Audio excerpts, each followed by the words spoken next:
Podcast CEO na ostří nože přináší Kogi. Dáváme firmy do pohybu.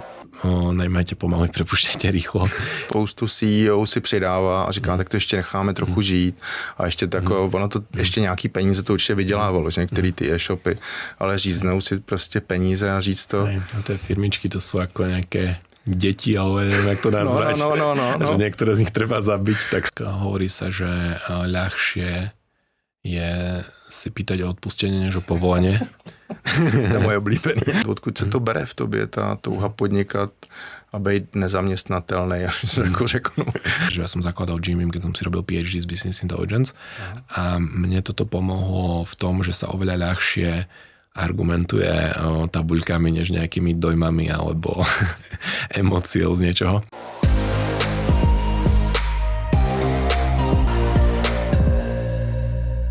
Můj dnešní host začal podnikat v době, kdy většina z nás ještě ani nepřemýšlela o práci. Ve 12 letech programoval weby. V 15 už dělal první zakázky a prošel si tvrdou školou podnikání, kterou vám opravdu nedá žádná univerzita. Budoval e-shopy, zkoušel různé kategorie, učil se na vlastních rozhodnutích a postupně si musel odpovědět na otázku, kterou zná každý zakladatel. Co z toho je příležitost a co už jen bere energii. Pak přišlo rozhodnutí soustředit se na jednu věc, sportovní výživu. Zvenku to může znít jednoduše. Najdete kategorii, spustíte e-shop a rostete. Jenže z jednoho rozhodnutí vznikla firma, která dnes působí ve více než 16 zemích. Má miliony zákazníků, miliardové tržby a ambici dostat se až k miliardě eur obratu. Jak se z lokálního e-shopu stane evropská firma? Jak poznáte, že už nemáte řídit jen prodej, ale celý systém? Jak udržíte kulturu, když rostete přes země, jazyky, mentalitu lidí a různé trhy? A jak se musí změnit zakladatel, když firma přeroste jeho vlastní ruce? Budeme mluvit o růstu, disciplíně, datech, expanzi, lidech, kultuře a AI. A hlavně o tom, co se musí stát uvnitř firmy i uvnitř člověka, aby z nápadu vznikl biznis, který má světové ambice. Mým dnešním hostem je Dalibor Cicman, zakladatel a CEO Jim Beam. Dalibore, vítej ve studiu. Ďakujem, Filip, za pozvanie. Dalibore, proč se podle tebe disciplína rovná svoboda? Je to fascinuje ten. Tak pravda je taká, že som to niekde videl a sa mi to veľmi zapáčilo, že nie som úplne autor tohto matematického príkladu. A ja si myslím, že tá disciplína určuje naozaj veľa v živote. Že veľa ľudí sa vie pre niečo nadchnúť, vie si hľadať nejakú motiváciu, ale reálne podľa mňa dlhodobo udržateľné výsledky sa dosahujú práve tou disciplínou, že človek dokáže niečo robiť konzistentne a pracovať na nejakom cieľi dlhodobo, vtedy sú častokrát aj tie výsledky viditeľnejšie alebo významnejšie. Ja napríklad sa venujem jednej oblasti podnikania už 20 rokov a toto si myslím, že častokrát odlišuje. A když se podívám do Jim Beamu, kde uvidím tu stopu té tvojí disciplíny všude? Podľa mňa všade, že tá firma častokrát možno vyzerá ako nejaká vojenská organizácia, ale neviem čo, že proste sa nesmie meškať na meetingy, musia sa robiť akčné kroky, musí sa dopredu posielať agenda a to sú veci, čo nemáme napísané v guidelinoch, ale proste ja som si takých ľudí najímal do firmy a oni tým nakazili ďalších ľudí a už to proste, keď niekto nerobí, tak to ostatným vadí. Aha, čili to je, když je někdo nedisciplinovaný, tak je to takový to poslední tolerovaný chování, který říká, hele, nebo netolerovaný a říká, hele, čau, tady nemůžeš ešte keď je to stážista prvý mesiac, tak ešte prižmúrime očko, ale... A zajímavý si říkal, že nejsou guidelines, to znamená, že to tak je jako vsáknutý do kultury Jim Beamu, že to ani lidi si o tom nebaví, ale prostě to žijou. Tieto veci, čo som povedal, nie sú guidelines. Ja do guidelines nepíšem, že nemeškajte na meeting, lebo takto by som potom mohol tam písať hocičo. Že to mi príde taký relatívne triviálna vec, ale nie všade sa to dodržiava, že je to vidieť v niektorých organizáciách, že majú k tomu laxnejší prístup. A toto si myslím, že je tá kultúra. Že nie je to formálne definované, ale dodržiava sa to. Ono se to asi pak odráží i v té když to vezmu tvojí sebedisciplíně, protože že 13 e-shopů nebo na začátku a takový udělat to rozhodnutí a říct si, mám to roztříštěný, potřebuji mít fokus. A teď se jako dostávám do té historie, jak vlastně vznikl Jim Beam. Mě zajímá z toho manažerského pohledu, jak se to stane, že, jak říkal Steve Jobs, kolikrát řekneš ne, že řekneš ne. Já prostě už ne a jdu udělat jenom jednu věc a pořádně. Tak ešte možno, kebyže ideme úplne do začiatkov, tak ja som sa stal podnikateľom skôr tak, že som robil veci, ktoré ma bavili a nejak som to začal potom predávať a tak som viac menej rozbehal tie prvé e-shopy, že ja som vedel programovať, tak som si spravil e-shop, potom som si spravil druhý a podobne a to bolo nesystematické, že proste ja som aj formálne študoval corporate finance a proste tam som sa učil napríklad o teóriu o firemnej kultúre a týchto veciach. To sa veľmi ťažko robí, keď poprvé my sme boli vtedy dosť remote a po druhé ja som si zdieľal týmy medzi tými firmami, že mal som jeden e-shop, ktorý robil napríklad madrace, druhý e-shop, ktorý robil napríklad sedacie váky, ale oni si zdieľali programátorov, potom marketerov si zdieľali ďalšie 4. Bola dosť veľká časť ľudí remote a vtedy som si povedal, že keď to chceme ako naškálovať a nie ako keby riešiť nejaké neefektívne veci medzi týmito skupinami ľudí, ktorí riešia viacero firiem, takže potrebujeme sa normálne zamerať na jeden projekt, sadnúť si do ofisov a systematicky pracovať na budování jednej firmy.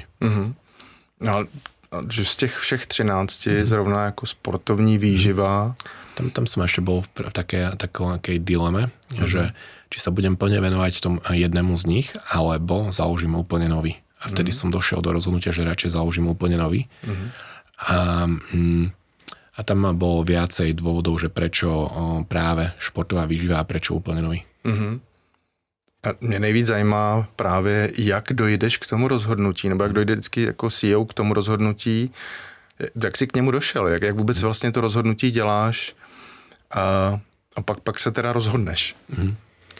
Tak pri tomto konkrétnom rozhodnutí, vtedy som bol aj iná osoba, lebo bavíme sa o 14 rokov dozadu, že ja som sa podľa mňa aj osobnostne dosť posunul za tých 14 rokov, ale vtedy myslím, že hlavný dôvod spraviť to rozhodnutie bol do určitej miery stres. Že ja som si vtedy aj robil doktorát, aj som podnikal, aj som zamestnával relatívne veľa ľudí. A ja som si proste potreboval, ako si to možno povedal, že povedať na niektoré veci nie. Že proste, že mal som príliš roztrieštený fokus na veľa vecí, ale moje očakávania, ktoré sa naplnili, boli, že keď niektorým veciam poviem nie, tak potom v tých ostatných budem môcť to robiť kvalitnejšie. A to jsme u té tvojí sebedisciplíny jako, že vlastně udělat to rozhodnutí, spoustu CEO si přidává a říká, tak to ještě necháme trochu žít a ještě ono to ještě nějaký peníze to určitě vydělávalo, že některé ty e-shopy, ale říznou si prostě peníze a říct to. A tie firmičky to sú ako nejaké deti, ale neviem, jak to nazvať. No. Niektoré z nich treba zabiť, tak to nie každý je s tým OK. No právě. A tebe to pak nemrzelo, nebo víš, jak se s tím... To určite mrzelo. Na druhej strane ako je to pragmatické rozhodnutie, že možno by ma to mrzelo, keby som takto exitol úspešné projekty a potom založil projekt, ktorý failne. Na druhej strane, keď ako retrospektívne sa na to pozriem, tak si myslím, že to bolo dobré rozhodnutie. No, tak určitě, tak to čísla mluví jasně, že to je... No a pak teda vzniknul vlastně Jim Beam a kdy jsi vlastně uvědomil, že nebuduješ e-shop, ale buduješ systém. Tak to už bolo relatívne skoro. Bolo to aj kvôli tomu, že ten Jim Beam od začiatku veľmi rýchlo rástol a to bola podľa mňa kombinácia dvoch významných vecí. Jedna je ľudský a druhý finančný kapitál. Čiže ja keď som zakladal Jim Beam, tak ja som tam rovno preklopil mojich kolegov z predchádzajúcich e-commerceových projektov a to je niečo úplne iné, keď nejaký študent začne objavovať podnikanie a začne úplne od začiatku prvýkrát niekoho pohovorovať. Ja už som v tej dobe mal spohorovaných stovky ľudí, najatých desiatky ľudí. Robil som roky, dajme tomu s určitými programátormi, s ktorými som robil v Jim Beame s marketérmi, čiže toto bol ako veľmi významný boost, že že to možno vyznie nejak tak, že študent založil firmu, ale ako realita bola, že ja už som v tej dobe dosť rokov podnikal a preklopil som tam ľudí, s ktorým som spolupracoval a tiež už som mal aj kapitál, že som to nebootstrapoval úplne z nejakých fakt drobných, ale už nemal som tedy akože nejak strašne veľa peňazí, ale určite viac než priemerne zarábajúci človek. No, takže vlastně ano, on se to občas říká, student založil úspěch, ale ty vlastně zatím, jak jsem říkal na začátku, už si měl tu touhu podnikat, odkud se to bere v tobě, ta touha podnikat a být nezaměstnatelný, až se jako řeknu. Ako jedna vec je, že v mojej rodine sú všetci podnikatelia, že na moja mama hovorila s bratom, a keď sme boli mali, že budeme podnikatelia, tak toto mi tak gutklo v pamäti. A pravda je, že ja som nezačal podnikať spôsobom, že ja chcem si zarobiť na nejaké pekné auto alebo niečo také, ale skôr to bolo, že ja som chodil na také programátorské fóra a tam si ma niekto najal. Potom som zistil, že bude výhodnejšie, aby ja som si niekoho najal a hľadal tie zákazky ekonomicky výhodnejšie. A ja som to na začiatku viac robil pre nejakú zábavu alebo nejaké objavovanie niečoho nového. A nie až tak pre peniaze. A potom sa to ako postupne vyvíjalo, že mňa napríklad to podnikanie doteraz, že extrémne baví. Že ja tomu dávam aj dosť veľa energie, mám to ako nejakú sebarealizáciu, že ako môžem to vyznieť tak strašne pateticky, že ja to nerobím pre peniaze, ako určite tá EBITDA je dôležité KPI, ale mňa to aj úprimne, že roky baví. Aha. Ale tak já jsem viděl pár podcastů s tebou, který jsou, a jako říkáš, jasně odděluju akcionář, manažer, do toho pak říkáš, že lidi, tady máte Clauda, hrajte si a jako tokeny ano potečou, ale něco vyzkoušíte, jo? Takže tam je vidět, že tu část toho objevování, že tě to baví, že tě prostě baví ty věci posouvat dopředu a což je vlastně ukázka toho, kam se Jim Beam dostal, že jo. Což je ta další část a to je, jak škálovat e-shop, jak vlastně to uděláš, jak připravíš jak jsi to připravil vlastně Jim Beam na škálování? Tak ja si myslím, že nám od začiatku dosť pomáhalo technické zdatnosti, že ja aj tí prví zamestnanci a možno aj ako si vralo nejakej firemnej kultúre. My sme si to potom aj formálne zadefinovali, že formálne sme to nazvali, že vyhrávanie vďaka novým technológiám, ale reálne to je asi to, že ja som študoval aplikovanú informatiku, roky som programoval, keď som založil Jim Beam. No ja som mal tendencie podľa mňa najímať podobných ľudí do firmy a frustrovali ma ľudia, ktorí neboli veľmi technicky zdatní. A toto si myslím, že je dobrá v súčasnej dobe. Je to veľmi žiadaný skill, tá technická zdatnosť. A ja si myslím, že normálne, že z hoci ktorom industrii, keď ten founders team je technicky zdatnejší, tak sa mu bude lepšie dariť ako priemerne technicky zdatnému týmu alebo netechnicky zdatnému, že tie technológie dnes poskytujú možnosti aj v oblasti škálovania, riadenia, merania, automatizovania firmy, ktoré proste roky dozadu neboli a ako ja si myslím, že toto nám tiež ako významne pomáha. Takže Ačkový lidi pro Ačkovej trh, když to jako vezmu, prostě, že to je ta touha vlastně posouvat to dopředu i díky tomu, že jsi náročný zase. No a pak přišla ta expanze, a expanze do jiných zemí, tak firemní kulturu máš národní a pak máš vlastně tu mezinárodní. Jak se to uřídí přes těch 16 zemí plus 50 destinací plus jako... Je to výzva, my sme tam aj veľa vecí objavovali, našli sme veľa slepých ciest, čo nefunguje.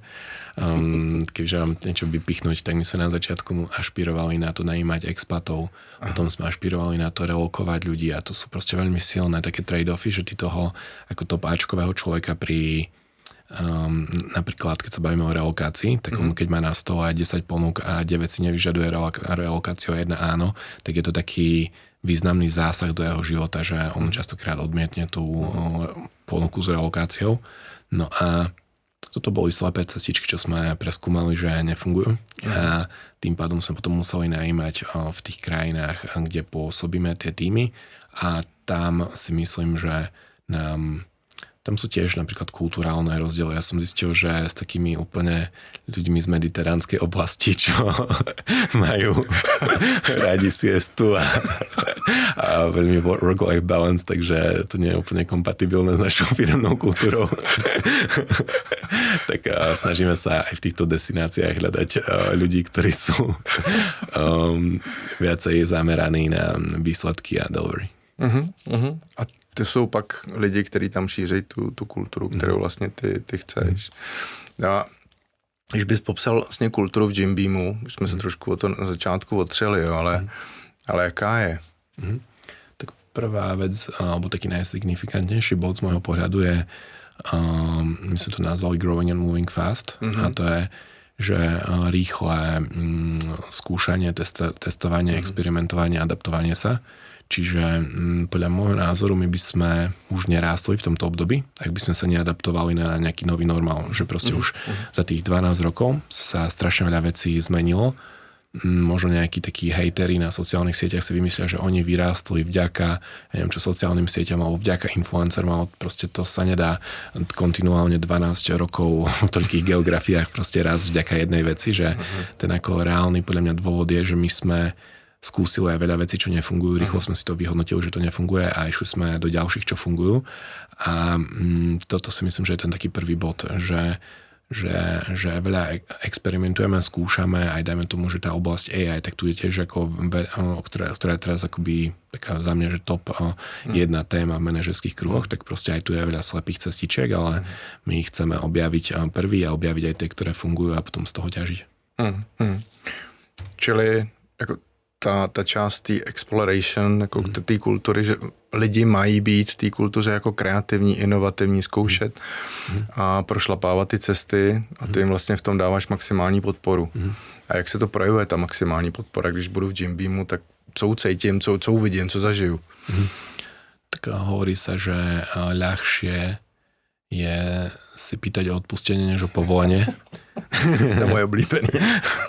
Tak toto si myslím, že aj u nás platí, že akceptujeme proste chyby, neakceptujeme, ak sa opakujú tie isté chyby, ale skôr sa oceňuje experimentovanie. Že keď niekto spraví aj failový projekt, ale prvýkrát a mal potenciál, že mohol byť a znelo to racionálne, tak sa to vôbec ako nejak netresce, ale berie sa to skôr pozitívne, že je to ako proaktívny človek, ktorý skúša nové veci.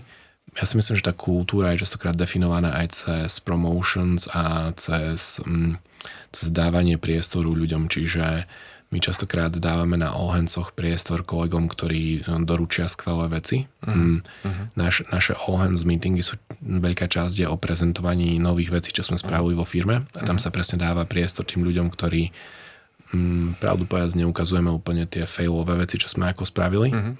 O nich sa pravdepodobne vie vo firme, ale častokrát je to o predstavovanie nových features, nových vecí, čo sme spravili a to je, dávame to ostatným ako príklad a zároveň sa to oceňuje nielen finančne, ale aj kariérnym rastom a toto si myslím, že je jedna z metód, ako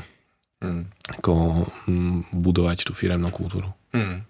A právě se to někdy bere jako HR téma. Pro nás jako v Kogi to je tvrdý biznisový téma, že říká, že se potká strategie s kulturou, tak kultura vždycky vyhraje. Takže vlastně, jak jsi nastavil tu kulturu tak, že jste brutálně úspěšný, že? Jako prostě ta firma je brutálně úspěšná. Když se na to podívám, tak ta kultura musí jít ruku v ruce s tou strategií. Jste si sedli v meetingu a řekli jste si, jak to bude, nebo jak to nastavujete v tom management týmu? Ako nastavujeme kultúru? No. Jestli vůbec ji nastavujete, nebo prostě spíš věci děláte a to už je ta kultura, že nastavujete ty věci, jo? My sme si formálne definovali kultúru asi pred 6-7 rokmi, ale to bolo, že sme úprimne chceli popísať, aký sme, čo nás odlišuje. A podľa mňa tie odlišnosti boli spôsobené napríklad aj tým, aký ja ako founder som, akých ja som prvých ľudí najímal do firmy. No a toto viac menej sme iba popísali, že ako sa ľudia v našej firme odlišujú oproti, dajme tomu, že priemernému inému zamestnávateľovi. No a vtedy sme to dali iba ako formálne definovanie tých odlišností, ale teraz to už máme ako návod na hiring napríklad. Že my by sme chceli nájsť do firmy iba ľudí, s ktorými budeme dlhodobo spolupracovať a to sa robí ľahšie, keď vieme si zadefinovať, že čo vlastne chceme. A my chceme ľudí, ktorí sú kompatibilní s našou firemnou kultúrou. Samozrejme chceme aj expertízu a iné veci, ale toto je jedno z významných kritérií. Aha. Si právě vždycky, že když člověk o tobě čte, tak ideální novináři vždycky vytáhnou něco a teď to nabůstují nějakou emocí, jo, takže takový to, že teď má nabírá lidi přes tabulky a přes čísla, jako, jo, tak jako to je, co si pod tím mám představit, jo, když jako odhodím ten titulek. Tento titulok do určitej miery je aj pravda. Ale v pohode. Ale druhá vec je, že pri tom náborovom procese je strašne veľa nedigitalizovaných informácií, že ja preto preferujem napríklad offline pohovory, kvôli tomu, že mimika, správanie, príchod, odchod a všetky tie veci okolo tiež vytvárajú nejaký obraz o kandidátovi a tieto presne časti sa nedajú dať do tabuľky. Alebo možno by sa dali, ale to nerobíme ešte. Přijde. Ale ako určité veci sú do určitej miery kvantifikovateľné, že proste vie anglicky na požadov úrovni true false, proste tam už akože veľa sa neuhrá a určité veci sú naďalej o nejakom navnímaní a empatii a pochopení, že či sme v súlade, že to, čo my ponúkame, či je práve pre túto konkrétnu osobu v tejto konkrétnej fáze jeho kariéry, že to určite nie je o tom, že zisťovať, či je človek dobrý alebo zlý, ale skôr kompatibilný s tým, čo my požadujeme a že či on bude dlhodobo šťastný na tej pozícii a to je ako kombinácia nielen ako týchto ako faktických tvrdých dát, ale aj takýchto vecí, ktoré vyplývajú z offline pohovoru. To znamená, že máte vysoký práh pro vstup do firmy. Toto si myslím, že je pravda a toto úmyselne robím, že ja úmyselne sa snažím komunikovať employer branding, aby sme mali čo najväčší pool relevantných kandidátov. To znamená, že náš employer branding nikde nekomunikuje tobogány a stolný futbalek a ľudí multisportku ležiacich na sedacích pytloch, ale my sa snažíme komunikovať to, čo ako reálne riešime, aby to nebol iba veľký pool, že počet kandidátov, ale počet relevantných kandidátov, že napríklad mne sa páčilo, že aj jednu kolegynku, ktorú sme nedávno najali ako čerstvú absolventku, tak ona povedala, že neposlali CVčko aj spolužiaci, lebo počuli, že sa u nás tvrdo máka a že ona práve preto poslala. A toto mi prišlo, že to je super, že tým zbytočne nezaťažili tú našu pipeline nerelevantné životopisy a práve prišli tie relevantné. A toto je do určitej miery aj správny podľa mňa employer branding, že komunikovať, nezískať, že veľký pool kandidátov, ale veľký pool relevantných kandidátov. A ono tím, že vlastně ty seš viditelná osoba a lidi vědí, pro koho budou pracovat a zcela otevřeně takhle mluvíš, tak i ty lidi vědí, do čeho lezou. Jo. Takže to je takový to, že ten obraz je nejlepší, že to není taková ta kampaň a pak je tvrdá realita, teda, že ty lidi odcházejí. No. Čili jak se vlastně teda buduje ta vysoce výkonná firemní kultura, když si to tak představím, a kreativní, teda jako inspirativní. Jo. Tak my sa snažíme transparentne vždycky komunikovať, zdieľať reálne veci, čo robíme, že a nie je to iba o mne, že aj moji kolegovia komunikujú vonku, máme aj firemné sociálne siete, ktoré komunikujú vonku, chodíme na eventy, organizujeme eventy. Všetky tieto veci sú viac menej komunikácia našej firmy ako zamestnávateľa a myslím si, že tá autentická komunikácia spôsobí, že ten pool kandidátov, poprvé už len komunikácia odlíši, že proste za mňa 90% zamestnávateľov už takmer vôbec nekomunikuje. 10% komunikuje, časť z nich podľa mňa komunikuje nesprávne v tom, že sa chce zapáčiť kandidátom, že to je podľa mňa nevýhodné pre obe strany, že najať si tam na krátku dobu nejakého kandidáta je vzájomne nevýhodné, že proste zbytočné náklady s onboardingom, exitom a všetkými týmito vecami. Čiže ja si dlhodobo myslím, že správna stratégia je vykomunikovať čo najviac s relevantným kandidátom to, čo robíme a čo by ich pravdepodobne čakalo po nábore. Napríklad za mňa taká obľúbená náborová v úvodzovkách kampaň je, že organizujeme dátové hackathony. Inžinieri, ktorí chodia na hackathony, to sú podľa mňa častokrát nejakí overperformeri, lebo v voľnom čase proste prídu na hackathon, čo málo kto z nich robí iba kvôli peniazom za nejakú hlavnú výhru, a keď to robí kvôli peniazom, tak to je zase asi veľmi schopný človek, ktorý naposledy, keď sme robili hackathon, bolo 130 inžinierov a vyhrali to 4, čiže ako keby keď to niekto robí kvôli tej výhre, tak potom si fakt, že dosť dôveruje. Tak potom aj tak ho chceme. No, ale za mňa je to zaujímavé v tom, že my tam máme našich kolegov, oni komunikujú s týmito študentmi. Toto je pool študentov, ktorí robí niečo extra popri práci a my tam vidíme, ako uvažujú, ako pracujú, a tam to je podľa mňa oveľa lepšie stráviť víkend s takýmito študentmi, lebo sa viacej dozvie človek pri pozorovaní ich práce, než pri nejakom 60-minútovom aj offline pohovore. No a zároveň to nekončí tým hackathonom, my sme dlhodobo s nimi v komunikácii a potom z veľa z nich, keď dajme tomu o rok končí v inej firme, tak sa nám ozve, alebo o rok končí v škole, tak sa nám ozve. A častokrát sa neozve HR oddeleniu, ale priamo nejakému manažerovi, ktorý je relevantný pre túto osobu. A mne toto príde ako veľmi šťastný hiring a popri tom, a my ten hackathon robíme u nás priamo v ofisoch s našimi zamestnancami. Žiadni najatí externí ľudia, proste všetko iba naši full-time equivalent zamestnanci na tom party. Takže nosajú kultúru rovnou. Áno. A popri tom som videl, že robia hackathony rôzne pobočky korporátov, kde z headquarteru im povedia, že musí sa zúčastniť toľko uchádzačov a splňte nám týchto 5 KPI z toho hackathonu. A to je proste vidno. To vidia aj tí súťažiaci, že to je proste management chce splniť KPI pre headquarter a nakoniec to ani nemá ten efekt, ktorý jako ten headquarter vůbec požadoval. A můžu to na linkáč, ale víš, jakože. Ale vlastně krásně mluvíš o jiný věci, jo. Bouráš mýtus generace Z. Já jsem z toho vždycky fakt jako, že to vidím a oni nepracujou a jsou takový, to jsou takový keci zase generalizování, který vlastně bouráš tím, že přijdou tam studenti, chtějí fungovat, chtějí dělat smysluplnou práci a chtějí fakt makat, jo. To vůbec není pravda. Já mám zkušenost, že by klidně makali 16 hodin přes noc, jsou schopní, akorát to musí mít tu kulturu, která fakt to podporuje. Takže u tebe vlastně lidi mají tohohle ražení, mají šanci a můžou naskočit rovnou, že jo. Takže to máš jako magnet. Když se dostáváme trochu oslým úzkem k AI, jsem si právě poslechnul velký fanda seš, toho si mluvil o Apple a o tom, jak už, jak jsem říkal, tokeny, že už to začínáte si vytvářet i svoje sami.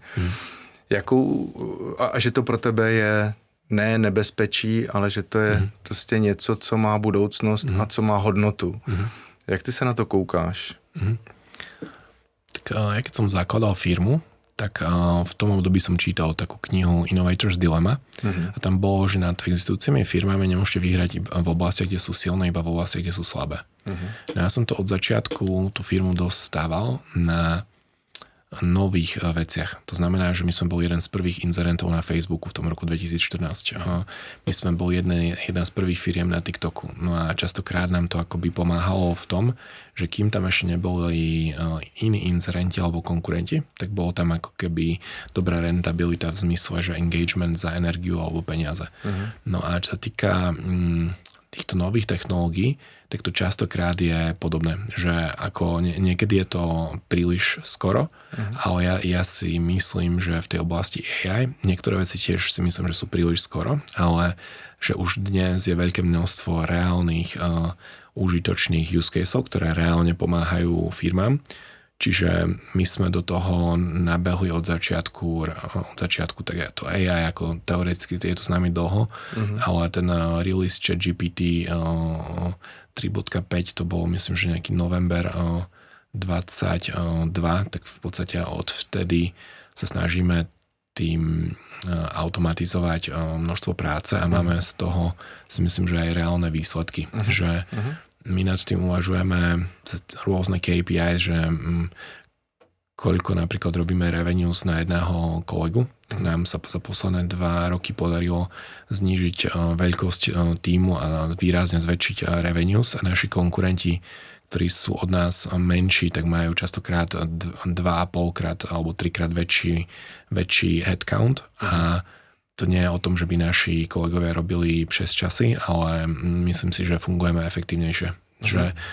A za mňa je to príležitosť na dve veci. Jedna je, že keď firma rastie, keď sme najali prvého právnika, tak už nikto nevedel spraviť zmluvu, ale musel sa ozvať právnikovi nášmu firemnému, že to je, keď firma rastie, tak sú tendencie už je špecializovať prácu. No a to, keď zrazu človek dostane do rúk nástroje na automatizáciu práce, tak sa dokáže vrátiť späť, že dokáže pokryť viac end-to-end proces. A keď pokrie väčšiu časť toho procesu, tak podľa mňa nastáva väčšia taká accountabilita za celý ten proces. Čiže nám sa dialo pred pár rokmi, že príspevok na sociálnu sieť participovalo na tom 10 ľudí a keď bol akože zlý, tak ja som nevedel, že kto za to môže, lebo proste 10 ľudí na tom pracovalo.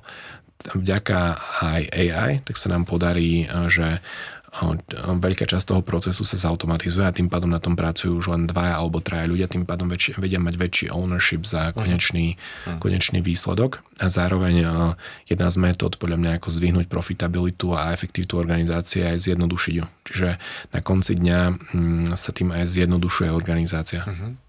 Ja, tak to je úžasný, jo? Že přemýšlet o workflow, end-to-end procesech a vlastně nastavit tak, ona ta celá vertikalizace, že k Jim Beamu, že si věci celý si vlastně postavil, tak i tam je to velmi efektivní a šetříš a jsi schopný jako říct a teď automatizujeme tyhle ty části. Jo?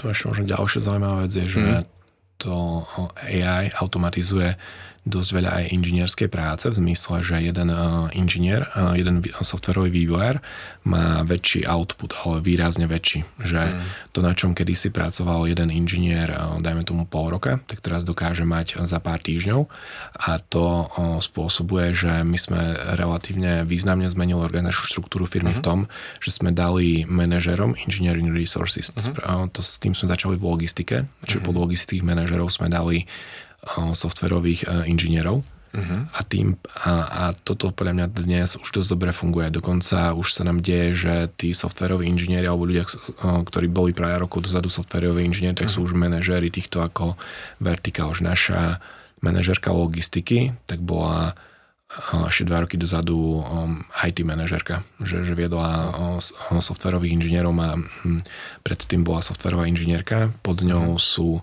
3 ľudia, z toho jeden bol tiež predtým softwarový inžinier, že na IT oddelení a ešte úroveň nižšie Heidi tam tiež ako už to pomixované, že nie všetci majú logistický background, ale časť má skôr IT background a toto si myslím, že je spôsobené tým, že my keď dokážeme spraviť väčší output a veľká časť toho procesu na IT je zautomatizovaná, tak môžu následne ísť inžinieri priamo pod špecialistov a toto si myslím, že spôsobuje ešte väčšiu efektivitu, že to neposiela sa ticket na nejaké ďalšie oddelenie, ale rovno človek, ktorý s tým robí, to dokáže doručiť. Tak to je fakt jako, ano, to je prostě jako jedeš v tom trendu, který teď je, ale ne, že o něm mluvíš, ale že ho fakt jako je to vidět, jaký to má dopad. A pak se toho zase vždycky chytají ty novináři, že zase musím použít tu jednu větu, že dokonalá firma nemá snad žádný, ale má jednoho zaměstnance, nevím už, jak si to řekl. Nula, ale jsem dostal si strašný hejty za to, že ho, jako, jaký jsi nelidský a lidi nepochopili vlastně ten pohled na ten monkey business. Ty jsi to říkal, ne mnoho nízkoplacených lidí, ale méně lidí, kteří jsou velmi dobře placený, jo? Čili to je nějaká filozofie, kterou máš taky. Presne tak, čiže my v podstate týmto smerom chceme ísť a podľa mňa ešte veľa ľudí nesprávne chápe rolu zamestnávateľa alebo podnikateľa, že proste veľa ľudí si myslí, že nejakým cieľom podnikateľa je zamestnávať ľudí. Tak to, že vôbec, že proste vytvára, a to podľa mňa spôsobujú častokrát aj politici, že oni dotujú pracovné miesta a vytváranie pracovných miest, lebo chcú vyriešiť nezamestnanosť tak, že dajú príspevky na vytvorenie pracovných miest, ale častokrát tie pracovné miesta ešte špeciálne, keď niekto musí vypísať nejakú štátnu zakázku a potom mať vytvorené to pracovné miesto bez nejakej významnej zmeny, nejaké obdobie, že to ako bohužiaľ takto funguje táto časť, ale reálne to podľa mňa v nejakom trhovom hospodárstve nie je zdravé, že vytvárať pracovné miesta, aby bola nižšia nezamestnanosť. Že podľa mňa tá nižšia nezamestnanosť by sa mala dosahovať adaptabilitou pracovných síl na nejaké nové dopyty na trhu. Ale je to fakt o tom, že lidi asi mají hlavě mozek, který by měl fungovat, že přináší nějakou hodnotu, nějakou smysluplnou práci a ne opakovanou činnost, protože to přece nikoho nebaví a kvůli tomu jako asi lidi na planetě nejsou. Jo. To aspoň teda za mě. Jo. To je... A tím se dostáváme jako k tématu North Star. Co je vlastně tvoje North Star? Teď velmi úspěšná firma, teď se nebavím o miliardě euro obratu, o který mluvíš, ale spíš takový ten, co to je, za čím teďkon jdeš? Tak mňa naďalej veľmi baví to podnikanie a mňa veľmi baví na podnikaní to, že každým rokom to robíme vo väčšej škále a tým pádom robíme na sofistikovanejších výzvách so sofistikovanejšími ľuďmi a toto je môj nejaký dlhodobý aj osobný cieľ. Že môj osobný cieľ je sa stávať holisticky lepšou osobnosťou po veľa stránkach a to ma challengeuje, táto moja práca ma veľmi challengeuje aj napríklad v oblasti prejavu. Ja som pár rokov dozadu mal katastrofálny prejav, keby som tu prišiel k tebe na podcast pred 10 rokmi, tak ja by som to stal roztrasený. Možno by som aj mal v hlave dobré myšlienky, ale nevedel by som ich dobre interpretovať a aby boli jednoducho pochopiteľné pre ľudí. No a tá moja práca ako riaditeľa väčšej firmy ma do určitej miery tlačí do diskomfortu, no na druhej strane ma to osobnostne posúva. Myslím si, že to je aj u množstva kolegov, že tým, že riadia väčšie celky, tým, že to robíme podľa mňa každým rokom sofistikovanejšie, tak toto si myslím, že zase nás do určitej miery spája, že toto zase nemáme úplne formálne definované, ale ja si myslím, že respektíve máme to cez tú adaptabilitu a rýchlosť, ale že proste moji kolegovia sa radi doučujú práve tieto nové veci a sú fanúšici napríklad nových technológií. No a to spôsobuje, že sa proste bavíme tými akože zmenami. Že ja si napríklad myslím, že za mňa taký posledný rok je téma tí autonómni agenti, takže to je proste u nás, že pre veľa ľudí, ktorí sú teraz, máme novú pozíciu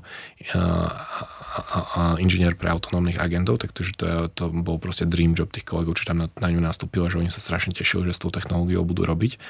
A toto je podľa mňa aj pre mňa osobne taká radosť, že ja sa teším, aké výzvy riešime, že akvizície firiem, investičné kola a také veci, že je to na jednej strane diskomfort, že pracujem na nových veciach so sofistikovanými ľuďmi, na druhej strane si myslím, že mňa to osobne veľmi posúva a toto by som chcel naďalej držať. A když se podíváme, jsi říkal founder, 14 let, před 10 lety, kdyby si tady seděl, co si po té cestě musel zahodit, jako ze svýho, já neříkám ego, ale že ti to dostalo až sem, teď myslím jako ne tady do studia, ale na ten takový úspěch, na ten piedestál, který teďkon je a pokračující, jo, že to je stoupající samozřejmě dráha. Ktoré veci som tomu obetoval? No, co si musel u sebe jako zahodit, jo, protože kde je teďkon Dalibor oproti tomu, když byl na začátku. Jo. Tak ako úprimne, že ja pracujem veľa a na druhej strane si uvedomujem, že určité veci, keď chce človek ako robiť, tak potrebuje robiť udržateľne. Ja nad tým uvažujem, alebo čo som robil historický chybu, je, že som zanedbal svoje zdravie pred pár rokmi. Toto už teraz si na to dávam obrovský pozor. Taktiež si dávam obrovský pozor na kvalitu spánku, šport a taktiež vzťahy. Že ja si myslím, že aj pre nejaké zdravie a šťastie v živote, tak je veľmi potrebné mať kvalitné vzťahy so skupinkou ľudí. A toto si myslím, že sa môže stať veľa podnikateľom, že keď sa veľmi úzko zamerajú na prácu, takže musia upustiť z kvality vzťahov s určitými ľuďmi, tak na základe toho ja sa snažím držať si kvalitné vzťahy s nejakým úzkým okruhom ľudí.